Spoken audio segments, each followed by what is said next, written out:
Please attentive, all of the students, this class. Yes, sir.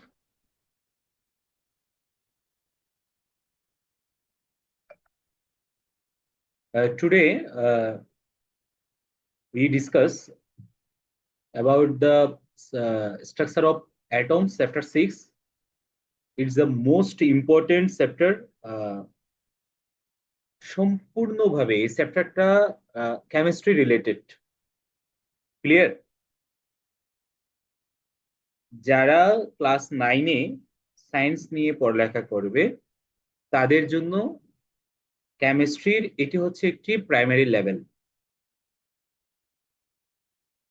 তো এখন আমরা আমাকে যদিও বা সকলেই চেনো, Shriman Kanti Das, assistant teacher physical science, Chakaria cantonment English school.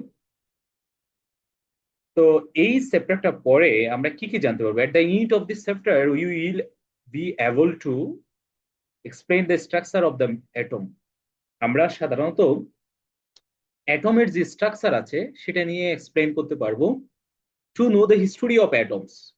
এবং এই অ্যাটমস এর যে একটা হিস্টোরি সেটা সম্পর্কে আমরা অবগত হতে পারবো। Clear? Explain the atomic number and mass number. আমরা আজকে এখান থেকে জানবো অ্যাটমিক নাম্বারটা কি এবং মাস নাম্বারটা কি। Then explain what is isotope. Clear? আমরা এই বিষয়গুলো নিয়ে কিন্তু জানবো আজকে। ওকে, ফার্স্ট অফ অল আমরা যে জিনিসটা জানবো সেটা হচ্ছে হোয়াট ইজ অ্যান অ্যাটম। আমাদের চ্যাপ্টারটার নামই হচ্ছে কি স্ট্রাকচার অফ অ্যাটমস, তাই না? আমাদের চ্যাপ্টারটার নামই তো স্ট্রাকচার অফ অ্যাটমস। এখন আমরা যেটা জানবো সেটা হচ্ছে অ্যাটমটা কি, হোয়াট ইজ অ্যান অ্যাটম, এটা নিয়ে আমরা জানবো। আচ্ছা, অ্যাটম জানার আগে আমাদেরকে সবচেয়ে যে জিনিসটা খুবই জানা জরুরি বলে আমি মনে করি সেটা হচ্ছে অ্যাটমটা থাকে কোথায়। ঠিক আছে? এই যে অ্যাটমটার উৎপত্তি কোথায় থেকে, বা এই অ্যাটমটা কেন বলা হয়েছে, এটা এটা কিভাবে আসছে, সেসব বিষয়গুলো নিয়ে আমাদের একটু জানতে হবে, তাই না? তো বিজ্ঞানীরা প্রথমে ম্যাটার বা সাবস্টেন্সকে নিয়ে খুবই কি করেছেন, গবেষণা করেছেন। তা আমরা সকলেই জানি সাবস্টেন্সটা কি। আমরা জানি না সকলে সাবস্টেন্স কি, সাবস্টেন্স বা ম্যাটার কি? আমরা সকলে জানি তো নাকি? রেসপন্স করে না কেউ। Yes, sir. তো এই সাবস্টেন্সটা কি দিয়ে তৈরি, কেউ বলতে পারবো? সাবস্টেন্স কি দিয়ে তৈরি হয়? The atom. হুম, সাবস্টেন্সটা কি দিয়ে তৈরি? অ্যাটম দিয়ে? শিওর? সাবস্টেন্স মিন্স হতো পদার্থ, পদার্থ যা আমাদের চতুর্দিকে আমরা দেখি, তাই না? আমাদের চারপাশে অনেক পদার্থ আছে না? Yes, sir. আছে তো? এই Yes, sir. পদার্থগুলোই হচ্ছে সাবস্টেন্স। এটাকে ইংলিশে বলছে ম্যাটার বা সাবস্টেন্স বলে থাকে। ক্লিয়ার? যেমন এটা একটা বস্তু, এটা ইনার্ট একটা বস্তু, আমি ধরলাম তোমার এটা একটা ইনার্ট একটা বস্তু, বা এটা একটা সাবস্টেন্স বা ম্যাটার। এই সাবস্টেন্সটা কি দিয়ে তৈরি হয়েছে সেটা আমরা কিভাবে বুঝতে পারবো? যদি এই সাবস্টেন্সটার স্ট্রাকচার সম্পর্কে আমরা জানি। এটার স্ট্রাকচার আমাদেরকে জানতে হবে, ঠিক আছে? এটার স্ট্রাকচার যদি আমি না জানি তাহলে আমি কিন্তু আহ এটা সম্পর্কে এত বেশি কিছু বলতে পারবো না। তাহলে স্ট্রাকচারটা কি? স্ট্রাকচার জিনিসটা কি? স্ট্রাকচার জিনিসটা মানে হচ্ছে এর গঠন। তো আমরা সকলেই জানি একটা সাবস্টেন্স সাধারণত কিছু পার্টিকলস দ্বারা গঠিত হয়। পার্টিকলস, পার্টিকলস মিন্স কি? PARTICLES,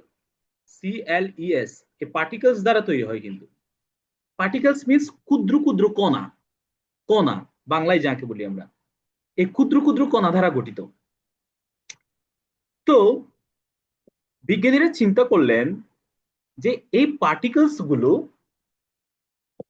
মানে একটা পদার্থকে, সাপোজ একটা অক্সিজেন আমরা ধরলাম, একটা অক্সিজেন, এই অক্সিজেনকে, অক্সিজেনের একটা অ্যাটম, এটা এটা এটা অক্সিজেনের একটা অ্যাটম। এই অক্সিজেনকে যদি তুমি এটাকে মানে ভাঙো, একে যদি তুমি কি করো, ক্ষুদ্র ক্ষুদ্র অংশে মানে স্মল স্মল পার্টে ডিভাইড করো, তাহলে এখান থেকে শুধু অক্সিজেন ছাড়া, অক্সিজেনের কণা ছাড়া, অক্সিজেন পার্টিকেল ছাড়া আর কিছু পাবে তুমি? পাবে? পাবে না। No sir. ঠিক সেম সোডিয়ামকে যদি তুমি ভাঙো, সোডিয়াম আমরা সকলে জানি সোডিয়াম, Na, এগুলো সবগুলো এলিমেন্টস। সবগুলো কি এলিমেন্টস? এগুলো Elements. আমরা জানি পৃথিবীতে কয়টি এলিমেন্টস আছে আমাদের? 118। 118 Yes, কি কি sir. রয়েছে? এলিমেন্টস রয়েছে আমাদের। ক্লিয়ার? Yes, sir. 118 এলিমেন্টস আছে আমাদের। ওকে, এই 118 এলিমেন্টস গুলোকে যদি তুমি ক্ষুদ্র ক্ষুদ্র অংশে মানে একদম স্মল স্মল টিনি টিনি পার্টিকলস যদি তুমি ডিভাইড করো, সেখান থেকে ওই সাপোজ অক্সিজেনকে তুমি যদি ডিভাইড করতে চাও, অক্সিজেন পার্টিকেল ছাড়া সেখান থেকে আর কোনো কিছু পাবে না। ক্লিয়ার? তো সো বিজ্ঞানীরা এখন চিন্তা করলো যে এই অ্যাটমটা কিভাবে আসছে, সেটার জন্য বিজ্ঞানীরা এই পার্টিকেলস গুলো নিয়ে কি করা শুরু করলো, অ্যানালাইসিস করা শুরু করলো। ক্লিয়ার? এই পার্টিকেলস গুলো নিয়ে তারা কি করলো, অ্যানালাইসিস করলো। অ্যানালাইসিস করে তারা একটা ডিসিশনে দাঁড় করালো। সেই ডিসিশন থেকে আমাদের এই অ্যাটম কথাটা আসছে। অ্যাটম কথাটা কোথায় থেকে আসছে? যে বিজ্ঞানী before ক্রিস্ট 400, the scientist of Democritus, তিনি বলেছিলেন যে এই পৃথিবীতে যে সমস্ত ম্যাটার বা সাবস্টেন্স গুলো আছে, তাদেরকে যদি তুমি ডিভাইড করো, এখান থেকে মানে ক্ষুদ্র ক্ষুদ্র ক্ষুদ্র ক্ষুদ্র একদম স্মল স্মল পার্টে যদি তুমি এদেরকে ডিভাইড করো, এট দ্য লাস্ট মোমেন্টে গিয়ে সেটাকে আর ডিভাইড করা যাবে না। ক্লিয়ার? এটা কে বলেছিলেন? The scientist Democritus. ক্লিয়ার করতে পারছি আমি জিনিসটা? The scientist Democritus before ক্রিস্ট 400। Clear? এটা এটা তোমাদের বইতে আছে কিন্তু। তো তিনি,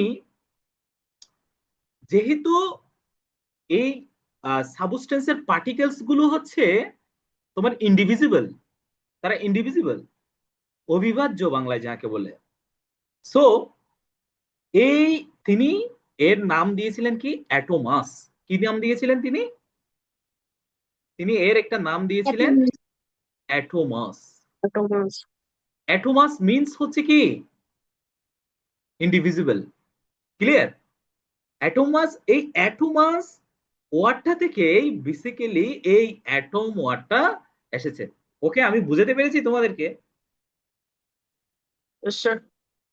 এতক্ষণ ধরে তোমাদেরকে আমি যা বললাম তা হচ্ছে কি অ্যাটম, অ্যাটম শব্দটা কোথায় থেকে আসছে এটাই আমি জাস্ট বুঝালাম। ক্লিয়ার? তো এখন আমরা যেটা জানবো সেটা হচ্ছে অ্যাটমটা কি, what is atom, what is an atom, এটা এখন আমরা জানবো। বলছে atom, everything that you see around you is made of tiny particles called atoms. কি বলছে দেখো, এভরিথিং, সবকিছু বা যা কিছু আমরা আমাদের চারপাশে দেখি, আমাদের চারপাশে আমরা যা কিছু দেখি, এগুলোকে কিন্তু কি বলা হচ্ছে, অ্যাটমস বলা হচ্ছে। Clear? Everything that you see around you is made of tiny particles, যেগুলো টিনি পার্টিকলস দ্বারা কি হচ্ছে, মেড অফ হচ্ছে, গঠিত হচ্ছে, সেগুলোকে কিন্তু আমরা কি বলছি, অ্যাটমস বলছি। ক্লিয়ার করতে পারছি জিনিসটা? Yes, তাহলে sir. অ্যাটম, অ্যাটম কি, what is an atom? Everything that you see around you is made of tiny particles called atoms. তো এটাকে আরেকভাবে ডিফাইন করা যায়, যেমন দেখো, the smallest unit of matter that retains the identity of the substance. The smallest unit of matter কি বলছে, পদার্থের যে ক্ষুদ্রতম কণা, পদার্থের যে ক্ষুদ্রতম একক, যেটার দ্বারা আমরা কি পাচ্ছি, the identity of the substance, যেটা সাবস্টেন্সের আইডেন্টিটি কি করে, আইডেন্টিটি নির্দেশ করে, রিটেন্স করে, সেটাই হচ্ছে আমাদের কি, অ্যাটমস। ক্লিয়ার এখন? Okay, Yes, sir. তাহলে হোয়াট ইজ অ্যান অ্যাটম আমরা বুঝতে পেরেছি। Yes, sir. Okay, Yes, thank you. sir. Next, আমরা নেক্সট স্লাইডে যাচ্ছি। যেটা আমি তোমাদেরকে বলছিলাম, the word atom was chosen from the Greek word atomos. এই অ্যাটম শব্দটা এসেছে গ্রিক ওয়ার্ড তোমার অ্যাটোমাস থেকে। আমাদের যে গ্রিক ওয়ার্ড আছে, গ্রিক তখনকার সময়ের যে গ্রিক বিজ্ঞানীরা, গ্রিকরা যে গবেষণা করেছিলেন, তাদের গবেষণায় তারা তাদের নিজস্ব কিছু ভাষা ইউজ করতেন গ্রিকদের। এই অ্যাটোমাস শব্দটা হচ্ছে একটি গ্রিক ল্যাঙ্গুয়েজ। ক্লিয়ার? এই অ্যাটোমাস শব্দটা থেকেই কিন্তু তোমার এই অ্যাটমের উৎপত্তি, অ্যাটমটা ক্রিয়েট হয়েছে। Clear? Yes, sir. Okay, Yes, thank sir. You. Thanks for watching video.